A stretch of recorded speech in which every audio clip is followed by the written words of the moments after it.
Bon, ben, il est 20h05, alors on va démarrer. Tout d'abord, eh bien, au nom de la Fédération sportive et culturelle de France, que je représente en tant qu'élu, ben, je vous souhaite la bienvenue pour ce premier webinaire de la saison 2021-2022. C'est nous qui ouvrons le bal pour cette saison donc, de webinaire. On aura d'ailleurs un deuxième webinaire au mois de janvier sur un autre dispositif du ministère de la Culture pour lequel on souhaite également vous donner quelques tuyaux. C'est le fonds d'encouragement aux initiatives artistiques. Mais là, on va plutôt parler d'un autre dispositif mis en place par le ministère de la Culture, dont vous avez bien évidemment peut-être entendu parler. Certains d'entre vous, d'ailleurs, ont sans doute bénéficié aussi, parce que je vois quelques têtes voilà, qui ont bénéficié de ce dispositif pour cette saison 2001. Et donc avec Hélène, qui est donc la chargée de mission au siège fédéral chargée des affaires culturelles, eh bien, nous allons donc animer ce webinaire. Alors un webinaire qui est enregistré, vous pourrez retrouver ce webinaire sur le site internet de la Fédération dans les prochains jours. Et puis, si vous avez des questions à nous poser, alors n'hésitez pas à utiliser le chat. Alors, on essaiera de vous répondre dans l'heure du webinaire, mais si on n'a pas le temps de traiter toutes les questions que vous nous aurez posées, on se fera bien évidemment l'écho après avec Hélène pour pouvoir vous répondre bien évidemment à vos interrogations. Donc, on va partager un document que Hélène va afficher à l'écran. Donc, ça va se dérouler en 3 temps. Je vais, moi, pour ma part, vous donner le bilan de la première session et ensuite, Hélène vous donnera les informations que nous avons eues du ministère concernant la note de cadrage pour la session de 2022 et on vous expliquera également les grandes lignes également pour pouvoir constituer le dossier administratif, le dossier CERFA. Donc, je pense qu'Hélène aura un exemple à vous transmettre à l'écran. Alors, excusez-moi, j'ai un petit souci d'ordinateur. Est-ce que vous voyez bien mon écran? Oui. Ok, bon. Super. On va passer en diapo. Ok. Merci, Hélène. Ça fonctionne pour tout le monde? Tout le monde voit? Bon. Parfait. Alors, eh bien, je vais vous donner moi, le bilan de la première session donc, de ce plan fanfare. Vous rappelez le contexte et la mise en œuvre de ce plan, alors qui est né d'ailleurs d'une volonté politique, qui a été né d'une volonté d'une députée du Nord, qui a souhaité doter financièrement bien, les harmonies, les fanfares, les batteries fanfares, de quelques milliers d'euros. Alors, ça a traîné un petit peu, cette histoire, puisque de 5 millions au démarrage, il y a 3-4 ans, on est descendu à 3 millions pour partir à 2 millions. Mais bon, mieux vaut que ça, que rien. Donc voilà, vous donnez le contexte et la mise en œuvre. Donc, vous rappelez que ce plan est un plan donc, de subvention donc, en faveur des fanfares, des orchestres d'harmonie, des musiques de rue, enfin voilà, la pratique amateur dans son plus large spectre, déployé donc, sur 2 années. Donc, il y a eu une session en 2021 et il y aura donc une autre session en 2022. Et nous espérons, comme le souhaitent également les 3 autres confédérations nationales, que ce plan devienne pérenne par la suite. Donc, l'enveloppe globale de ce dispositif est de 1,5 million donc sur les 2 ans, à savoir donc 750 000 euros par session. Donc, ce qui peut paraître beaucoup, mais sur un plan national, c'est vite fait d'être consommé. Et vous allez voir par la suite qu'il a été vite consommé, ce crédit. Et donc, ce dispositif vise bien évidemment à soutenir la pratique en amateur et à favoriser, suite à la crise sanitaire que nous connaissons et qui continue malheureusement à faire sienne, eh bien, la reprise d'une pratique collective instrumentale, et ce, notamment dans les régions rurales ou dans les territoires éloignés de l'offre culturelle. Et si vous avez fait attention à la première diapositive, vous voyez bien que ce dispositif a été mis en place par 2 ministères, alors principalement le ministère de la Culture, mais qui a été associé justement pour ces questions de ruralité avec le ministère de la Cohésion des territoires. Donc, 3 axes retenus pour ce premier plan, qui sont les mêmes, je crois, mais Hélène vous en dira un peu plus tout à l'heure. 3 axes qui avaient été retenus donc, pour ce plan fanfare. 3 axes qui ont été retenus d'ailleurs encore en concertation avec les 4 confédérations nationales. Tout d'abord, c'est l'accompagnement des artistes amateurs. Alors, ça passe par la formation des amateurs, la qualification de la formation des encadrants. le développement de partenariats de collaboration, ça peut être des collaborations interfédérales, interassociations aussi culturelles, ou bien aussi avec des collectivités. Et le troisième axe, c'est le soutien aux initiatives rayonnant sur un territoire élargi. Et ça s'adresse peut-être plus principalement peut-être à nos comités départementaux et régionaux qui mettent par exemple en place des actions de formation, des stages, etc. sur leur territoire. Et donc, ces structures étaient aussi éligibles à ce dispositif. Alors, la première session du plan Fanfare, vous l'avez tous constaté, il a fallu jouer des coudes parce que le délai des dépôts de dossiers était très, très court. Pour 2022, on a un peu plus de temps puisqu'on nous annonce un dépôt de dossier pour le 15 mars 2022. Donc, on a le temps, là, vraiment, de constituer les projets, de faire ça dans des délais raisonnables et non pas dans des délais très courts comme on a pu le connaître pour cette première session. Et donc ce plan, il a été délégué par le ministère auprès des DRAC, des directions régionales des affaires culturelles, alors qui pour la plupart ont découvert tout un pan de la musique amateur. Voilà. Donc, ils ont découvert qu'il y avait des musiciens amateurs sur leur région, donc c'est une bonne chose quand même. Donc, les DRAC sont là pour les modalités de dépôt de dossier.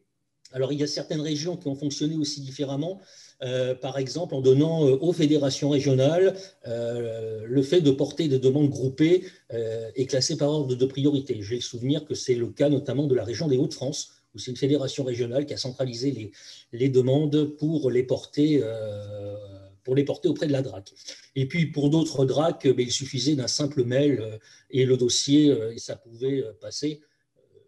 J'en ai moi aussi fait l'expérience, notamment avec la Nouvelle-Aquitaine, où simplement ça suffisait. Et donc, suite à l'instruction des dossiers en juillet 2021, eh bien, la totalité des crédits, c'est-à-dire les 750 000 euros, eh bien, ont été tous consommés. On espérait éventuellement une deuxième session en septembre 2021 si tous les crédits n'avaient pas été consommés, mais là, tous les crédits ayant été consommés en juillet 2001, il n'y a pas eu de session de rattrapage.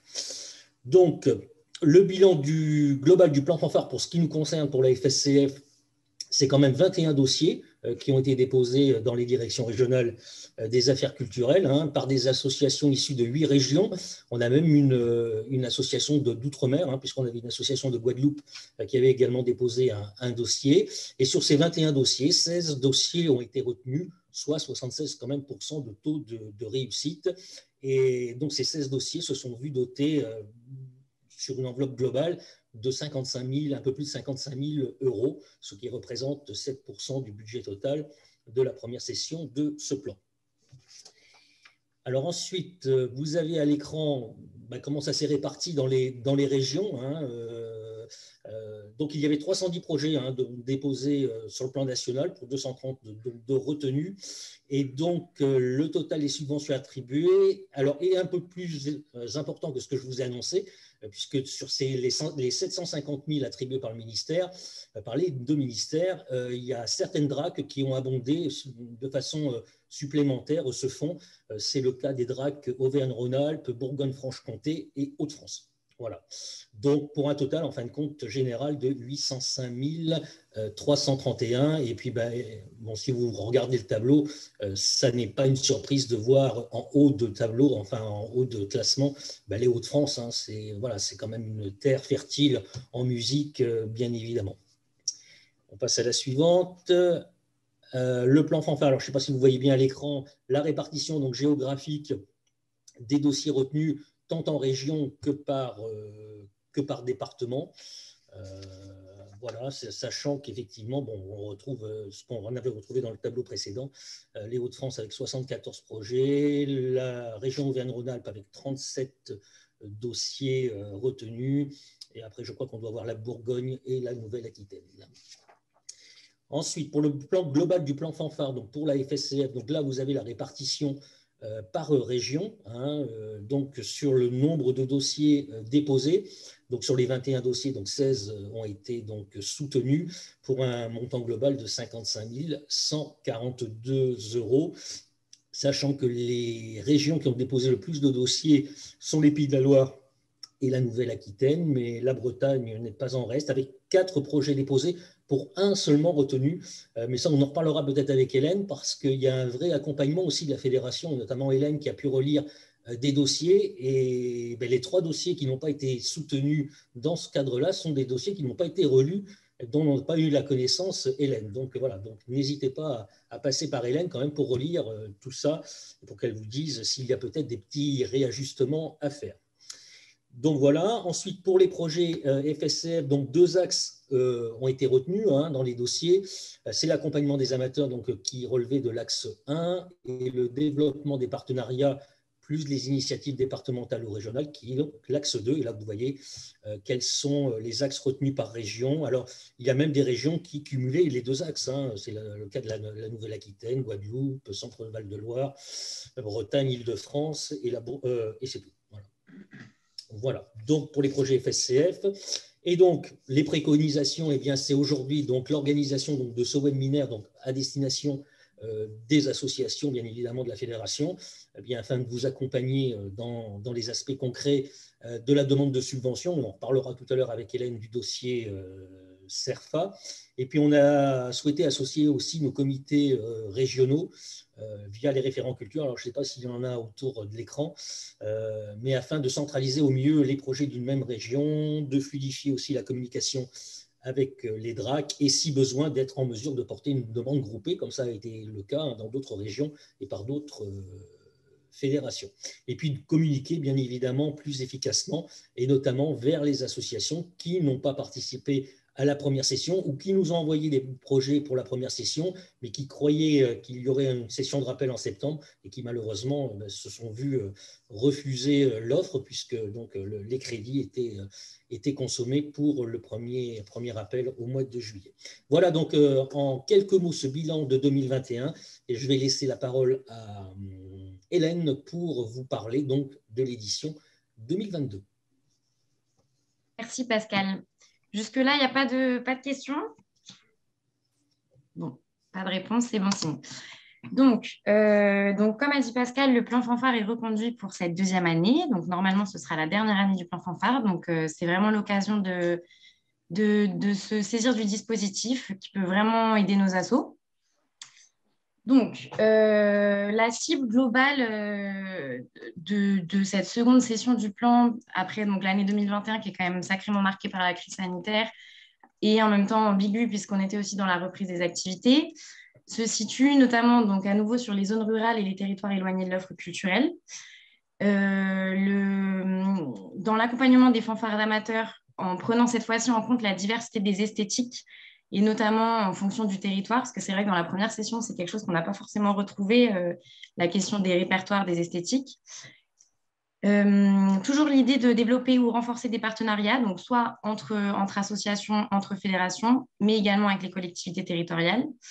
Et enfin, la question de la participation des jeunes, soit dans une démarche d'apprentissage de collectif de la musique, mais aussi d'intergénérationnalité, qui sont des thèmes qu'on retrouve pas mal souvent dans les appels à projets du ministère. Donc, les objectifs du plan sont les mêmes que ceux de la première session, c'est-à-dire 3 axes d'intervention, l'accompagnement des artistes amateurs, le développement de partenariats et de collaboration, et enfin les initiatives structurantes sur un territoire élargi. Donc, je vais détailler un peu pour chaque axe ce que ça peut recouper.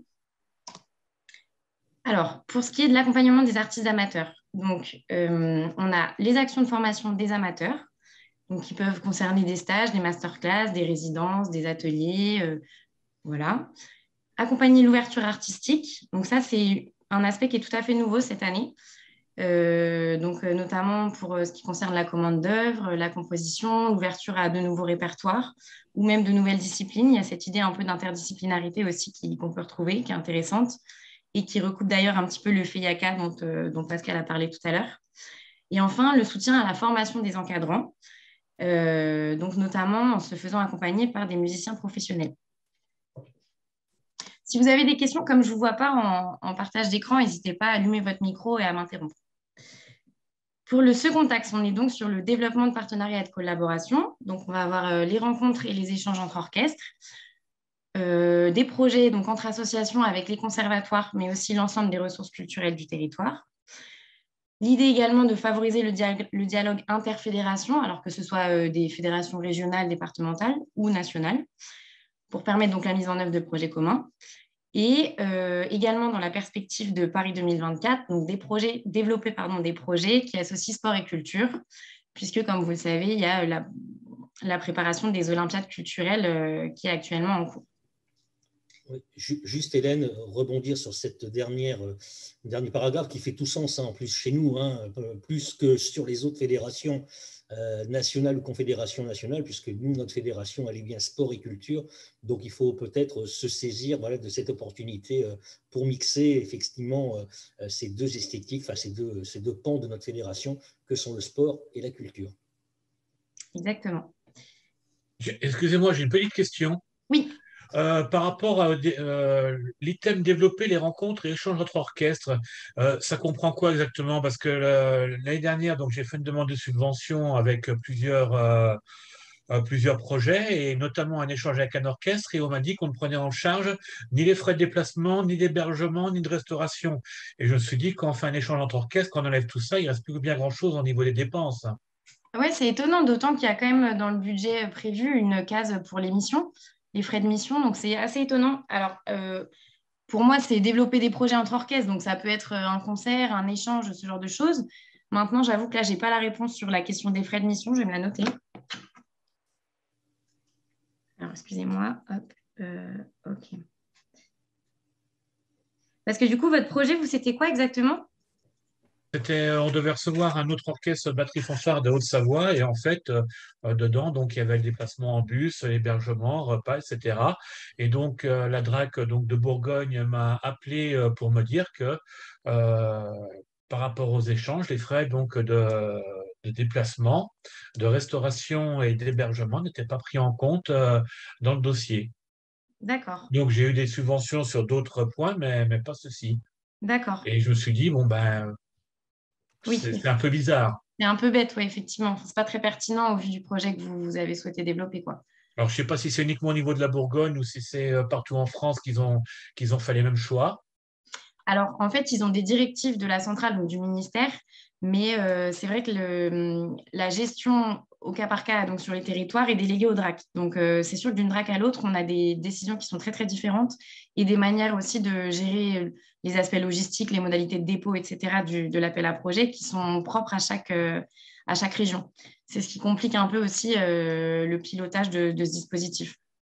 Écoutez, je vais me renseigner pour cette histoire de frais de mission. J'avoue que là, je n'ai pas du tout de réponse à vous apporter sur ce sujet, je suis désolée. Non, mais il n'y a pas de souci, c'était juste une petite remarque. Eh bien, j'en prends compte, c'est noté. Donc voilà pour l'axe d'intervention numéro 2. Et enfin, l'intervention numéro 3, qui est donc toujours, comme pour la première année, les initiatives structurantes sur un territoire élargi.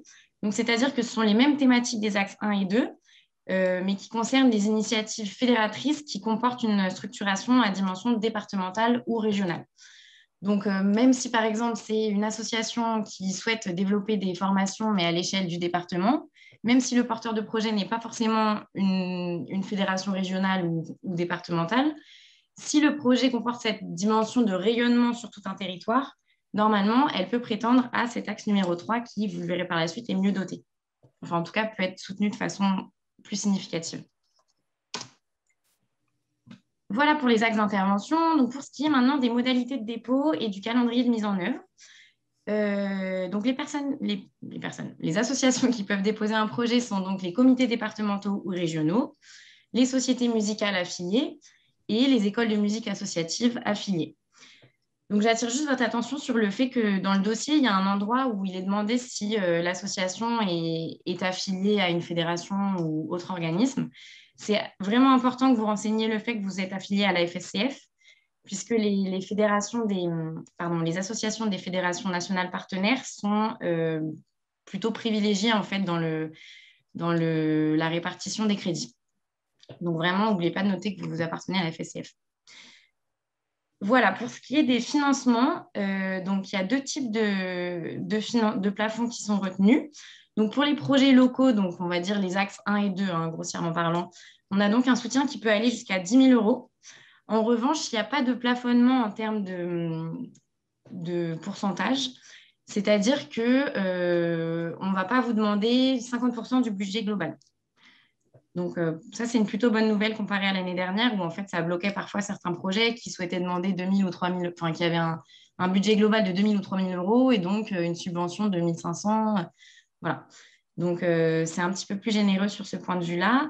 Et pour les projets à rayonnement départemental ou régional, pardon, qui sont donc des projets un peu plus conséquents, alors cette fois-ci, le soutien peut aller seulement jusqu'à 50% du budget global maximal.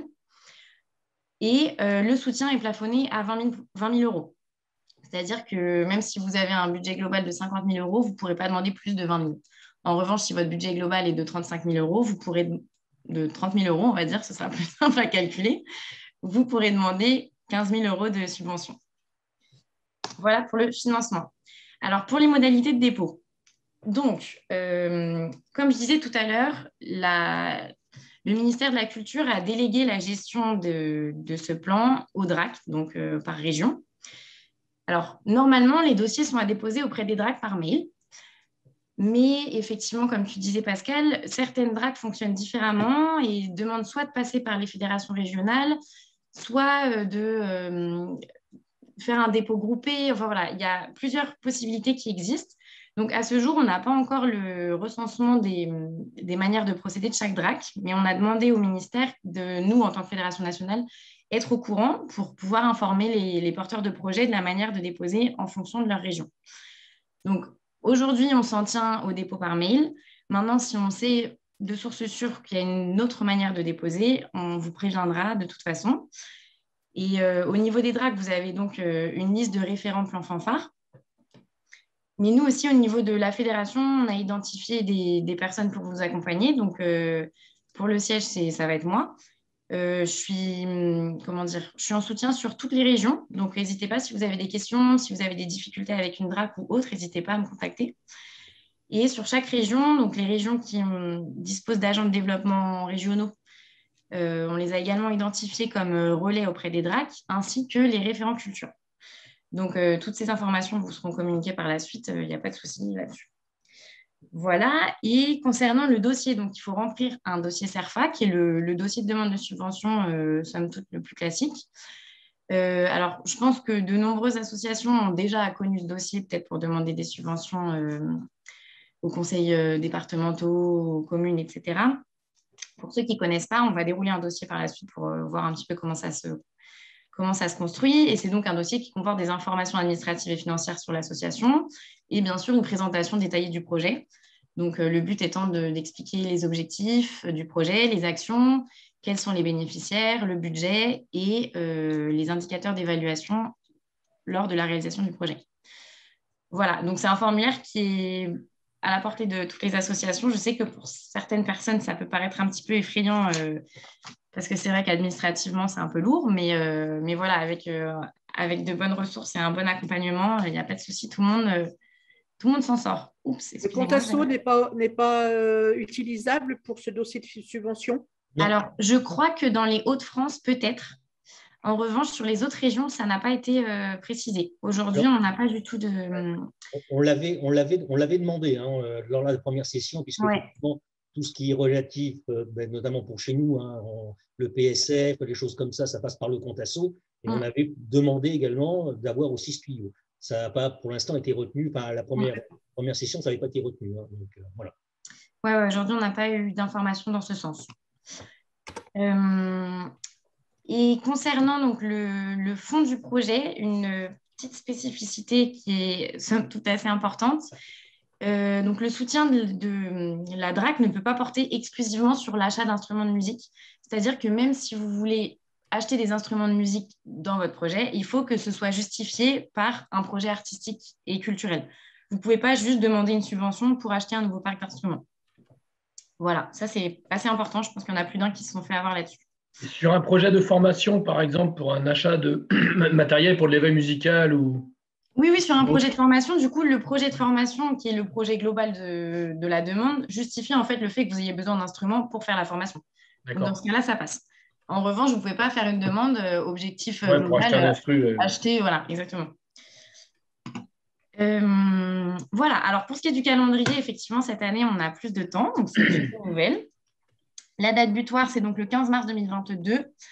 À la suite de l'instruction des dossiers, les retours normalement des DRAC seront faits en juillet 2022. Et j'attire votre attention sur le fait qu'il faudra l'année suivante justifier de l'utilisation de la subvention. Voilà, en prouvant avec diverses factures, divers papiers administratifs que vous avez effectivement utilisé l'argent qui vous a été versé pour mettre à bien votre projet. Alors. Juste une question, Hélène. Oui. Au niveau justement du calendrier, etc., on est bien sur des projets sur l'année civile 2022. C'est ça, c'est des projets qui peuvent se dérouler de l'été 2022 à l'été 2023, globalement. Ah, d'accord, de l'été 2022 à l'été 2023. Ou peut-être, je pense que fin 2023, je vérifierai auprès du ministère, mais on ne peut pas demander des projets sur 2 années, par exemple. On est vraiment sur une année de subvention. Ouais, mais une année de septembre à septembre, quoi, entre guillemets, quoi, ou de juin à C'est ça. juin. Bah, à revérifier, je me renseigne. Ouais, parce que du coup, ça peut porter à confusion, quoi. Ouais, Ouais. ça peut être intéressant au niveau des différents projets si les gens veulent, si c'est un projet qui s'étale dans le temps et au pire jusqu'au deuxième semestre 2022, 2023 même, voilà, ça peut être, c'est non négligeable de le savoir. Oui, tout à fait. Après, je pense que, enfin, je ne pense pas que ça fasse blocage si votre projet s'étale jusqu'au deuxième semestre de 2023, effectivement. D'ailleurs, on a eu une question à ce sujet. On a eu déjà 2 questions en filigrane par rapport à ça, où il y a des associations qui nous posaient la question, savoir si, par exemple, imaginons qu'une association dépose un projet, mais qui dure dans le temps, qui dure sur plusieurs années, mais qui a émargé sur le plan fanfare numéro 1, mais qui souhaite, parce que l'activité se continue, souhaitait savoir si elle pouvait émarger au plan fanfare numéro 2. J'ai cru comprendre, lorsqu'on avait eu des réunions avec le ministère, que ce n'était pas un blocage. Alors, à ce sujet, il y a différentes choses. Effectivement, les associations qui ont déjà reçu une subvention pour le plan fanfare numéro 1, on va dire, ont tout à fait le droit de ressolliciter une subvention pour le plan fanfare numéro 2. Donc, soit pour déposer un nouveau projet, soit pour déposer soit pour défendre la continuité de leur projet qui a été défendu en 2021. En revanche, il est super important dans ce cas de figure-là de démontrer de la légitimité et de l'intérêt à poursuivre ce projet. C'est une première chose. Et la seconde chose, c'est que, bien sûr, les crédits seront distribués en fonction du nombre de demandes. Il y a aussi un peu une répartition géographique. Les régions qui ont peu été dotées, je pense, seront privilégiées pour le plan fanfare numéro 2. Donc voilà, on n'est pas à l'abri d'un refus, étant donné qu'on risque d'avoir aussi plus d'assauts qui vont demander des aides financières là en 2022. Mais voilà, dans tous les cas, c'est autorisé, on va dire. Ça n'a pas été critéririsé par le ministère, donc ça vaut le coup de tenter sa chance. Voilà, mais maintenant, on n'est pas sûr de s'en sortir, voilà, forcément. C'est bien de dire qu'il n'y a pas de blocage théorique, normalement, pour des associations qui ont émargé sur la première session, de déposer un autre dossier pour la session de 2022. Voilà. C'est ça. Un autre dossier ou la continuité du premier projet, parce que c'est 2 cas de figure un peu différents. Et d'ailleurs, on a eu une deuxième question un peu dans la même veine qui demandait si une association pouvait, pouvait avoir le droit à l'aide du plan fanfare plusieurs années consécutives. Donc la réponse, malheureusement, est non, puisque c'est un projet qui est sur 2 ans. Donc voilà, comme on vient d'en parler avant, ce sera seulement sur l'année 2022-2023. Je ne sais pas si les personnes qui ont posé ces questions sont au webinaire ce soir, mais si jamais, voilà, pour la réponse. Et du coup, maintenant, l'aspect d'accompagnement pour la rédaction de vos dossiers et tout le côté construction de projet. Donc, comme on l'a déjà dit, on propose d'accompagner toutes les associations affiliées et les communautés qui souhaitent déposer un projet. Les 2 choses importantes, même si vous ne souhaitez pas forcément être accompagné, c'est de nous informer de votre intention de candidature. Comme ça, on peut avoir une vue sur tous les dossiers FSCF qui ont été déposés. Et si vous souhaitez être accompagné, c'est de vous m'envoyer votre dossier pour validation au moins dans un délai de 15 jours avant le dépôt auprès des DRAC, afin qu'on puisse s'organiser et puis vous accompagner au mieux dans la construction du dossier si il y a des petites choses à revoir, des problèmes de fond, ou même des problèmes de forme. Voilà, donc on est vraiment à votre disposition. Il y a mes contacts en dessous. N'hésitez pas. Alors, est-ce qu'il y a des questions sur cette présentation du plan fanfare 2022? Juste repréciser, Hélène, qu'effectivement, hein, ce que tu viens de dire il y a quelques minutes, c'est important pour nous, hein, pour la fédération, d'avoir la lisibilité de dossiers que vous déposez. Vous voyez, on a constaté qu'il y avait sur certaines régions des dossiers qui ne sont pas passés parce que, on n'en a pas eu connaissance, enfin, on a eu connaissance que tardivement, une fois que tout était déposé. Mais je pense que là, il y a un vrai accompagnement et Hélène a relu des dossiers, même parfois sur des gens qui ont l'habitude de monter des dossiers. J'en ai la preuve, mais on a corrigé 2-3 petites choses. Mais donc, voilà. Donc, n'hésitez pas à faire remonter vos dossiers pour que nous, auprès aussi du ministère, on ait une lisibilité à l'échelle nationale, quoi. Donc, n'hésitez pas à avoir cet accompagnement de la part d'Hélène au niveau du siège fédéral. Bonsoir, vous m'entendez? Oui, Pascal. Oui. Oui, on t'entend. Oui, on vous entend. Oui. Donc, je suis arrivé un peu en la bourre, entre parenthèses, mais comme je disais l'autre fois quand on s'est rencontré, Pascal, le dossier en lui-même, il est très complexe, il est très dur à remplir pour nos structures. C'est pour ça qu'on va vous prendre un exemple, hein. C'était le but du jeu aussi de ce webinaire, de vous dire les pièges à éviter sur ce dossier-là, comment le remplir. Alors, c'est un dossier administratif, hein, mais quand on sait à peu près ce qu'il faut y mettre, il n'y a pas de souci. Donc, c'est l'étape numéro 3 de ce webinaire, hein. On va prendre l'exemple, je crois, c'est ce que tu as, Hélène, hein, un exemple d'un dossier CERFA et vous dire comment voilà, on remplit les choses. Et vous pourrez revenir de toute façon là-dessus, hein, si vous n'avez pas le temps de tout noter. Je rappelle que le webinaire est enregistré, que vous retrouverez toutes nos interventions sur le site internet de la Fédé. Et j'en profite aussi pour compléter. On a également des notices pour aider à remplir un CERFA à disposition. Donc, je pourrais tout vous envoyer à la suite du webinaire, même si rien ne vaut un bon accompagnement par une personne humaine. Mais voilà, si besoin, si on n'a pas le temps de tout couvrir sur le webinaire et qu'il y a toujours une petite question qui restait après coup, on a aussi ces ressources-là qui sont à disposition. Ok, bah écoutez, je vous propose qu'on regarde comment remplir un dossier de subvention. C'est bien, ça nous fait notre transition. Alors, excusez-moi, je vais juste... Voilà. Voilà. Est-ce que vous voyez tous mon écran? Oui. C'est bon. Ok, Oui. super. Pas besoin de zoomer, c'est bon? Un petit peu. Un petit peu? Ok.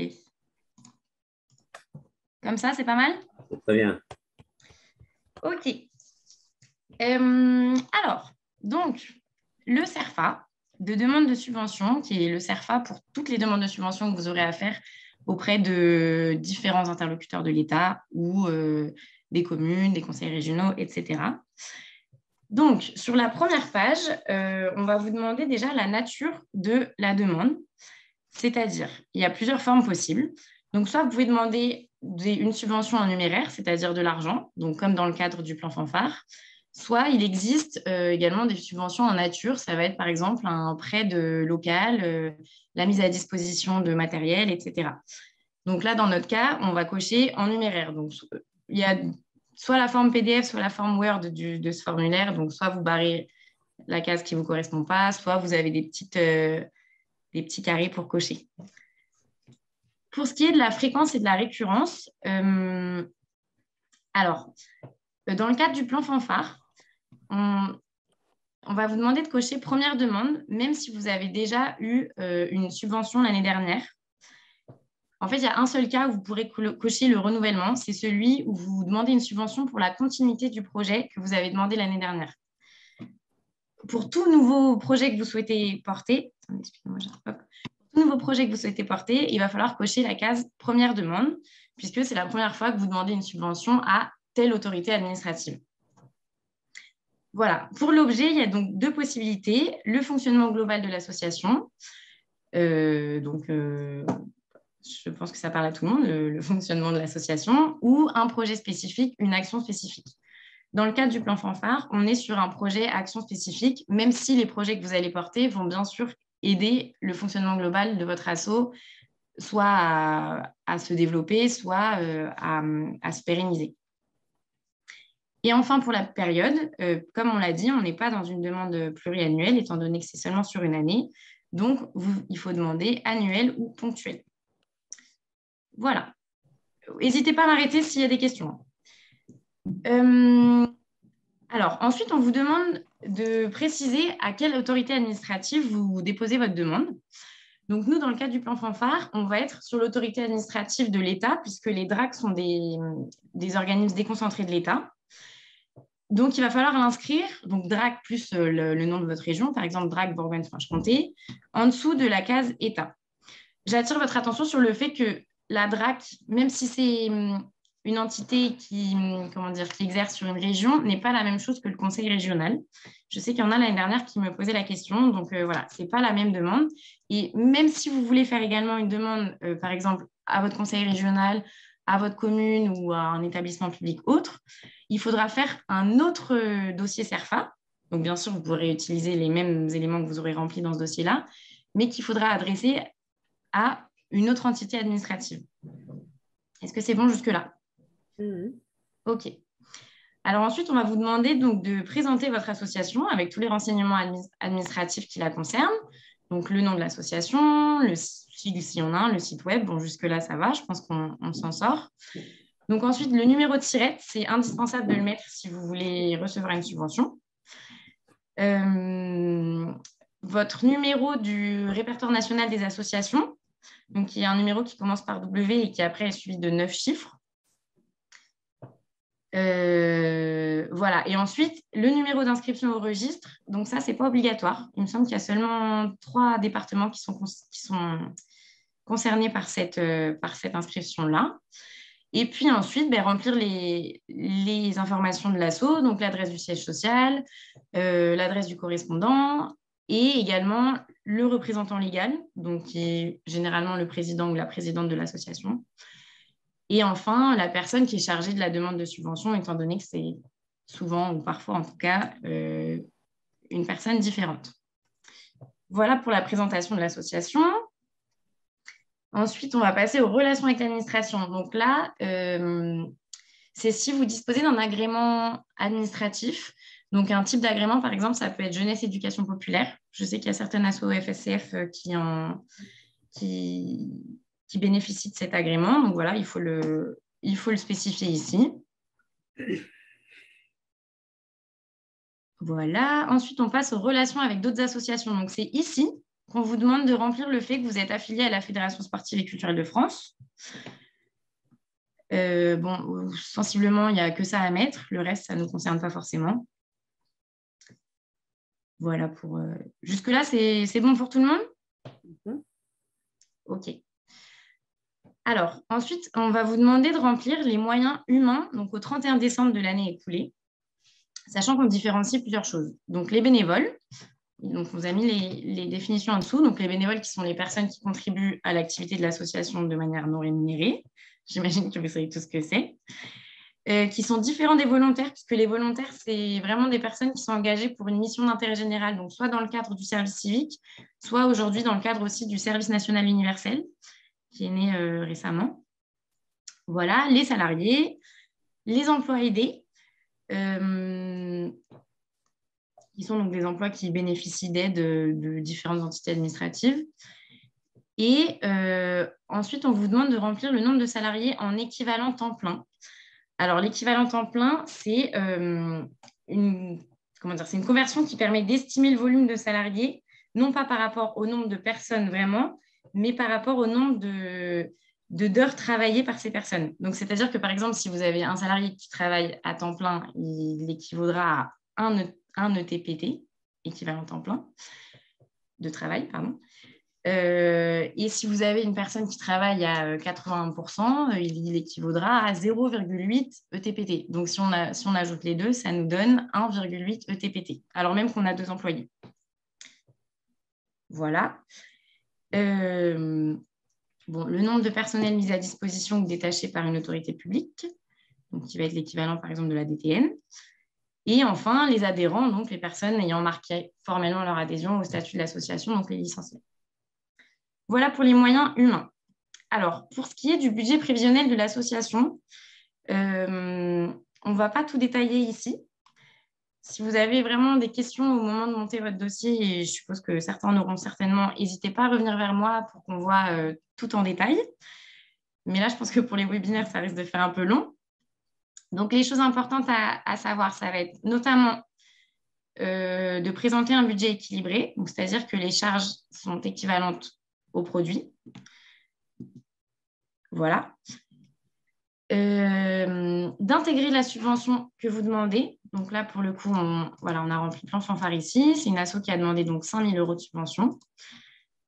Voilà. D'intégrer également les autres subventions que vous avez pu demander. Donc, par exemple, la communauté de communes de Patati Patata, la commune de Tartampion. Voilà. Voilà. Donc, dans ce budget, c'est donc un vrai budget qui a été réalisé. On voit qu'on n'a pas besoin forcément de remplir toutes les cases. Il y a certaines cases donc, qui ont été précisées par les porteurs de projet. Donc, par exemple, les frais de déplacement de mission. Donc, par exemple, là, les frais pour l'intervenant d'un stage. Les rémunérations des personnels, qui sont donc les professeurs d'une école de musique qui interviennent tout au long de l'année auprès des jeunes de l'école.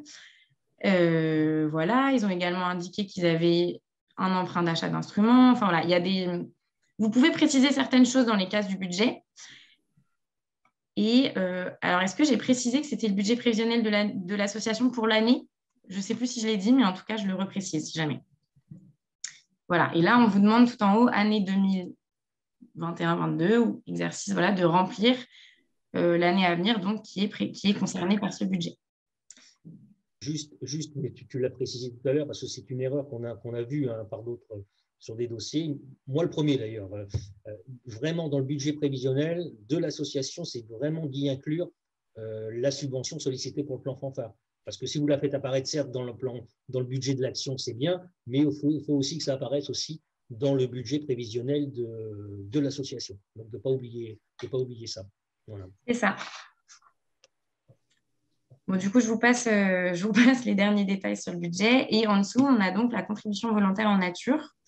C'est un calcul en fait de l'action volontaire, mais ça, par exemple, ce qui concerne le bénévolat, une manière de le quantifier, puisque parfois, ça peut déjà, ce sont des ressources qui existent et qui font généralement vivre l'association de manière très importante, et ça permet parfois aussi d'avoir des avantages. Par exemple, si vous quantifiez les contributions volontaires du bénévolat, ça va vous grossir votre budget, et en cas de plafond de subventionnement, comme par exemple ça peut être le cas pour le plan fanfare, ça vous permet de demander plus en fait, puisque comme vous avez un budget plus gros, si le plafonnement est limité à 50% du budget, forcément la subvention que vous pourrez demander sera plus importante. Voilà, donc sur la quantification du bénévolat, on a plein de fiches, parce que je sais que ce n'est pas toujours facile à convertir en nombre. Donc on a plein de fiches d'aide sur ce sujet, si jamais vous souhaitez l'intégrer dans votre budget. Ensuite, donc on arrive au cœur de notre webinaire. Donc, comment remplir l'objet de la demande, donc la présentation du projet. Alors, ce qui concerne la politique de la ville, ne vous en formalisez pas, ça ne nous regarde pas, ça ne nous concerne pas dans notre cas. Alors, il y a plusieurs choses. Donc, en premier, un intitulé, donc un titre du projet. Ça peut être un titre, par exemple, fanfare à l'honneur en 2022, un titre un peu funky, comme juste un titre global, l'idée étant que ce titre reflète bien la réalité de votre projet. Donc là, on était dans le cadre d'un projet de formation, donc formation des futurs musiciens et cadres de l'orchestre de batterie fanfare et de la banda de l'association, et également une continuation dans la formation pour tous les membres de l'orchestre. Donc là, on est sur l'intitulé global. Ensuite, on va vous demander les objectifs du projet, donc qui se déclinent en un gros objectif global, donc qui est ici continue la formation, et des objectifs plus spécifiques. Alors, dans le cas du dossier qu'on est en train de lire, on a donc 3 objectifs. Donc, former des musiciens autonomes à partir de 7 ans, donc sur un jeune public, former les futurs cadres des orchestres, donc sur un public qui est amené à être encadrant, et continuer la formation de tous les musiciens de l'orchestre, donc un public qui est déjà plus aguerri. Voilà. Donc on voit les 3 objectifs qui sont spécifiques au projet. Alors là, on n'est que dans le cadre de la formation, mais par exemple, dans le cas d'un projet... bon. Pardon, excusez-moi. Dans le cas d'un projet plus événementiel, par exemple l'organisation d'un concert, on peut avoir différents objectifs qui vont être sensibiliser le grand public à la pratique instrumentale collective, intégrer les jeunes à l'association musicale et développer le partage intergénérationnel. Enfin voilà, on peut avoir vraiment différentes choses en fonction du projet, bien sûr, c'est adapté. Et donc ensuite, on va passer dans une phase de description. Donc l'idée de cette phase, c'est vraiment de décrire les actions qui vont correspondre aux objectifs qu'on a énoncés juste avant. Donc les actions qui vont permettre de répondre à ces objectifs-là. Donc là, dans notre cas, on a plusieurs choses. On a donc, alors, je vais peut-être vous laisser le temps de lire un petit peu si vous voulez vous imprégner un peu du dossier. Comme je ne vous vois pas, je ne sais toujours pas si c'est bon pour vous. Voilà, donc on est dans le cadre d'une formation hebdomadaire pour les futurs musiciens et les cadres des orchestres. L'idée, c'est donc... Ah oui, excusez-moi, j'ai oublié quelque chose d'important. Dans la description, c'est important aussi d'expliquer un petit peu le contexte duquel vous parlez pour que la personne qui va lire votre dossier par la suite se rende compte qu'en fait, ce que vous proposez, c'est vraiment un besoin réel et qu'il y a vraiment une problématique à laquelle vous souhaitez répondre en proposant votre projet. Voilà, l'idée, c'est de montrer que vous êtes un peu indispensable et que ce projet doit voir le jour parce que sinon ça va être compliqué. Voilà, donc au début, on a l'explication du contexte, voilà, le fait que la formation est déléguée à l'école de musique, qu'elle emploie 2 professeurs professionnels, mais également des bénévoles. Et on voit là les propositions, donc organiser 2 petits stages de formation qui sont organisés lors des petites vacances scolaires.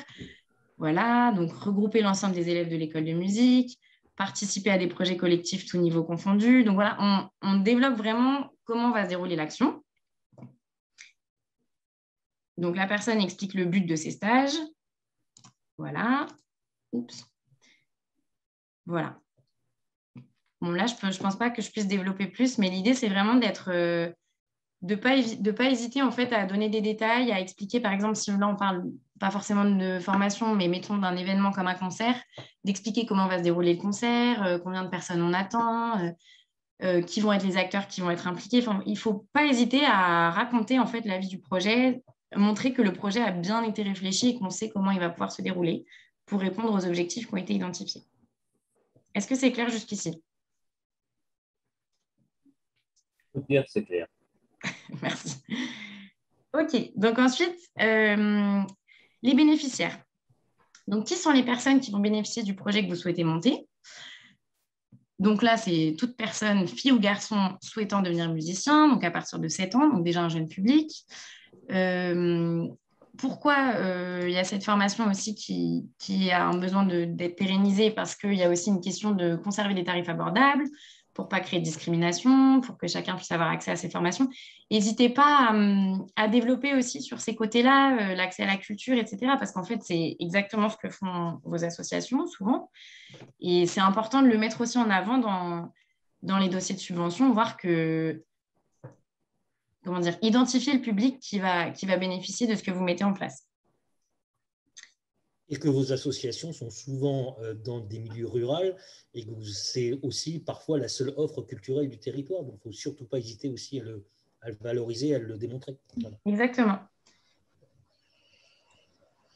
Ensuite, donc, on va avoir la question du territoire. Donc, quel territoire est concerné par l'action? Donc là, on voit que... Alors, j'ai enlevé tous les noms de lieux, etc. du projet. Donc là, on voit qu'on parle de la communauté de communes, des communautés de communes proches, donc bien sûr de la commune en tant que telle. Là, il ne faut vraiment pas hésiter à nommer les lieux. Donc par exemple, dans le 92, ce projet bénéficiera aux personnes de Bourg-la-Reine, mais aussi à toute la communauté de communes aux alentours, et puis peut-être, pourquoi pas, sur le département. Si vous êtes la seule société musicale aussi dans un endroit, il ne faut pas hésiter à dire en fait que vous rayonnez tout autour, même si vous ne rayonnez pas à échelle régionale, quoi. Donc, identifiez bien les endroits où vous pourrez déployer votre projet. Et une chose très importante, si vous êtes situé en zone de revitalisation rurale ou en QPV, en quartier prioritaire de la ville, pour les milieux urbains, il ne faut pas hésiter à le préciser parce que ça va booster votre demande. Surtout dans le cadre du plan fanfare, étant donné qu'il y a une attention particulière qui est portée aux zones rurales et aux territoires éloignés de leur culturel. Voilà. Ensuite, donc les moyens matériels et humains qui vont vous aider à mettre en œuvre ce projet. Donc là, on est vraiment sur les ressources humaines, les personnes, et les moyens matériels, donc par exemple le locaux, les instruments dont vous disposez ou qu'on vous prête. Voilà, ce n'est pas forcément budgétaire, hein. Donc là, dans le cadre du projet qui est porté ici, on voit qu'il y a donc... Pardon, c'est un peu vite. On voit qu'il y a donc une mise à disposition d'une salle de répétition et 2 salles de cours et de stockage d'instruments. Matériellement parlant, l'association est donc propriétaire du parc d'instruments. Voilà. En termes de ressources humaines, on a donc 2 musiciens professionnels et 4 musiciens issus de l'orchestre de l'association. Et ensuite, comme on en parlait tout à l'heure, il y a donc, on vous demande de convertir les ressources humaines et notamment les emplois en termes d'emploi de travail à temps plein. Et également, excusez-moi, je ne vais pas passer cette étape qui est très importante, de préciser le nombre de bénévoles qui sont donc activement investis dans le projet. Voilà. Jusque-là, ça va pour tout le monde? OK. On arrive ensuite sur la date ou la période de réalisation.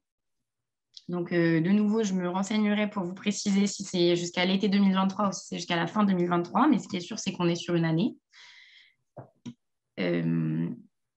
Voilà. Et enfin, donc, l'évaluation. Donc, il y a pas mal d'associations sur la première session qui n'ont pas rempli les critères d'évaluation.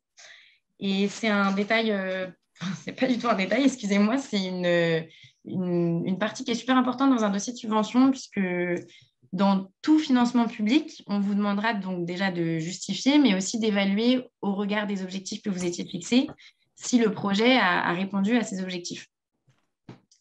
Voilà, donc on va avoir plusieurs types d'évaluateurs, enfin d'indicateurs d'évaluation, pardon. Donc les indicateurs de réalisation, les indicateurs de résultats et les indicateurs d'impact. Donc les indicateurs de réalisation, ça va être, par exemple, dans le cadre d'une formation, donc combien de jours de formation j'ai fait, combien de personnes ont participé à cette formation, combien d'élèves avaient, par exemple, moins de 30 ans. Bon, après, tout dépend de l'angle que vous fixez. Si vous décidez de mettre en avant les jeunes, bah là, forcément, il faudra parler du nombre de jeunes qu'il y a eu dans votre formation, etc. C'est vraiment objectif, c'est quantifier comment a été réalisée mon action. Ensuite, on va avoir les indicateurs de résultats qui sont donc... alors, comment a réussi mon action? Je ne sais pas si on peut vraiment le dire comme ça, mais donc, par exemple, ce serait, alors là, dans le cadre de la formation, ça pourrait être combien de... Voilà, donc si là, excusez-moi, je reprends. Mettons que je mette en place une formation dans le but déjà bien sûr, d'élever le niveau de mon orchestre ou des élèves de l'école de musique, et puis dans le but à la fin de passer les concours régionaux et les concours nationaux. Un indicateur de résultats, je m'en mets les pinceaux entre les trois, ce serait de dire combien d'élèves qui ont participé à la formation ont réussi le concours national, par exemple. Voilà, est-ce que ça vous parle ou pas jusque-là? Oui. Ok, très bien. Et enfin, les derniers indicateurs, c'est donc les indicateurs d'impact. Donc là, ça va être à plus long terme, quelle a été la portée de mon action. Donc par exemple, toujours dans le cadre de la formation, ça pourrait être combien de nouveaux élèves se sont inscrits l'année suivante, ou alors combien d'articles dans la presse ont traité de l'action que j'ai menée aujourd'hui. Voilà, donc on a vraiment ces 3 choses-là. Alors pareil, si vous peinez un peu à trouver des indicateurs d'évaluation, parce que c'est vrai que ce n'est pas quelque chose qu'on fait forcément naturellement, On a des ressources à ce sujet pour vous accompagner. Mais gardez bien en tête indicateur de résultat, non, pardon, indicateur de réalisation, indicateur de résultat et indicateur d'impact sur le plus long terme. Voilà.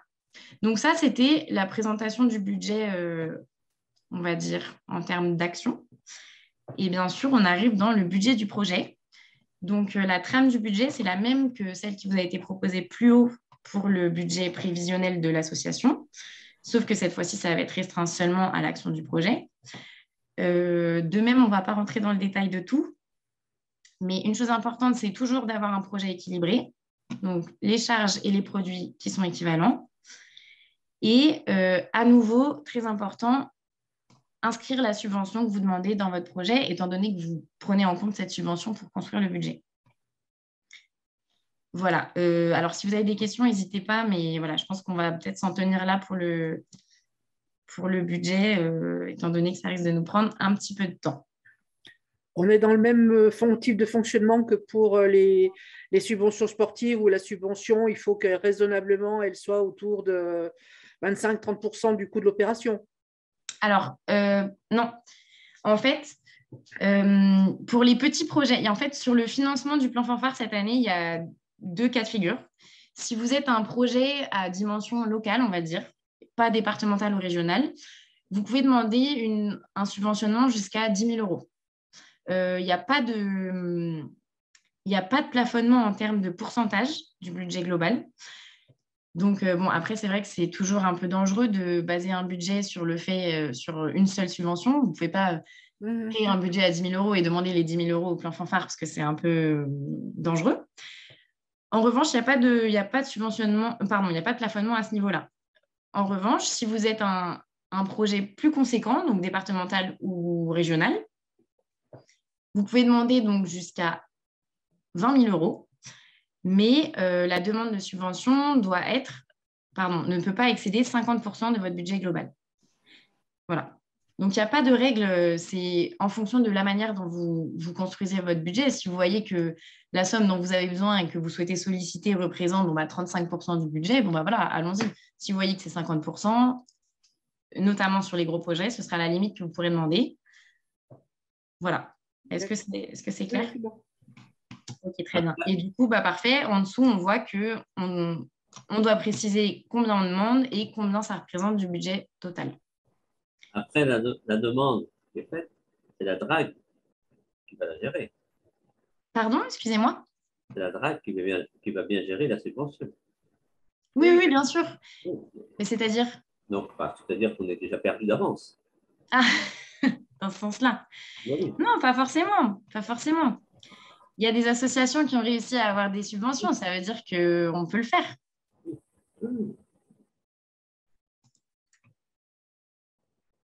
Il faut être logique un peu. Je reviens à ma base que j'ai parlé avec Pascal. En vrai, on a des formulaires et nombre de pages.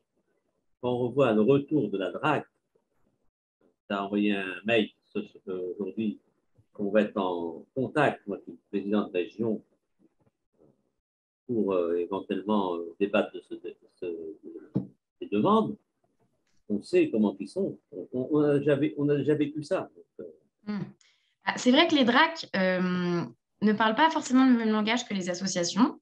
Et d'autant plus, comme l'a dit Pascal en début de webinaire, c'est aussi tout un pan de la culture qu'elles ne connaissent pas du tout, ou en tout cas très peu. Rares sont les DRAC à avoir forcément des conseillers musicaux qui s'y connaissent aussi en orchestre et batterie fanfare. Donc pour elles, malheureusement, il y a eu un gros tâtonnement sur la première session. Maintenant, je pense qu'elles ont été déjà pas mal sensibilisées avec cette première session qui s'est déroulée. Et nous, on a aussi fait un retour au ministère où on a expliqué que les associations avaient besoin d'un retour justement sur leurs demandes, notamment aussi quand la réponse était négative, de savoir pourquoi, comment, enfin voilà, d'être un peu moins laconique qu'un simple mail disant voilà, non, vous n'avez pas été retenu. Donc, normalement, cette demande a été transmise au DRAC, donc on espère que cette année, ça se déroulera un peu mieux de ce point de vue-là. Mais bon, c'est sûr que parfois, c'est des langages différents, mais Mais voilà, il y a des associations qui sont arrivées l'année dernière. Donc, moi, je pense que vraiment toutes les assos FSCF peuvent obtenir une subvention. Après, bien sûr, ça dépend du nombre d'assos qui demandent, ça dépend des territoires. C'est sûr que ce n'est pas entre nos mains, mais voilà, moi, je pense qu'avec un bon accompagnement, on peut tous avoir une subvention. Donc, ne baissez pas les bras. Non, ce n'est pas un découragement. Excuse-moi. J'ajouterais, ça dépend aussi des DRAC, parce que moi j'ai été sollicité pour faire une réunion avec eux pour justement défendre les dossiers des Pays de Loire, là, les 6 dossiers qu'on avait. Et c'est vraiment, il y a un moment, ils nous l'ont dit ouvertement, le directeur de la DRAC, que ce n'est pas leur habitude de travailler en direct avec les associations, mais qu'ils y sont contraints. Donc il y a un moment, si on ne fait pas non plus de boulot dans le bon sens et qu'on essaye de rentrer dans leur cadre, si ça rentre dans le cadre, en Pays de Loire, on a quand même eu 5 dossiers qui sont passés sur 6, donc c'est quand même pas, on a pris un peu de temps, Hélène nous a bien aidé là-dessus, mais si on les fait bien, ça passe, et ils sont quand même assez ouverts tant que ça rentre dans les axes. Après, bon, c'est l'enveloppe globale, mais globalement, pour nous, une petite région Pays de Loire, on a été relativement bien aidés quand je vois les chiffres nationaux, quoi. Après, c'est vrai que c'est aussi très aléatoire d'une DRAC à l'autre. Il y a aussi une question de gestion des modalités de dépôt, puis aussi humainement, quoi. Voilà, il n'y a pas toujours les mêmes affinités. Il y en a qui ont eu des très bonnes relations avec les DRAC et d'autres où ça s'est moins bien passé. Donc, c'est toujours un petit peu aléatoire.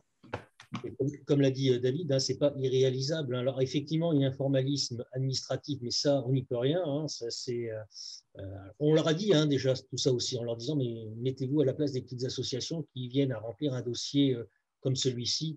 Voilà. Mais d'où l'objet d'ailleurs de ce webinaire de ce soir. Hein, c'était pour vous donner quelques pistes pour savoir comment le remplir, et puis de vous dire que s'il y avait un souci, si vous aviez un problème, il y a une ressource à la fédération qui s'appelle Hélène et qui se tient à votre disposition. Donc, n'hésitez pas à la solliciter et elle sera ravie de vous rendre service. Tout à fait. Donc, voilà, donc là, on arrive au bout du dossier. Alors, attendez, excusez-moi. Hop.